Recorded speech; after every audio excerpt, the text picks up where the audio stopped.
torque ripple is obviously increased.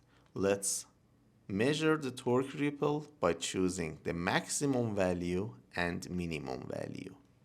You can see the maximum and minimum value has almost 6.7 Newton meter difference. So this machine will generate a lot of noise and vibration because of this high torque ripple.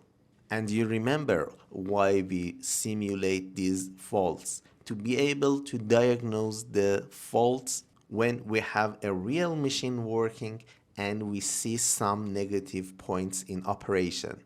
So increasing torque ripple without reducing the average torque that much is showing that we may have an open circuit fault.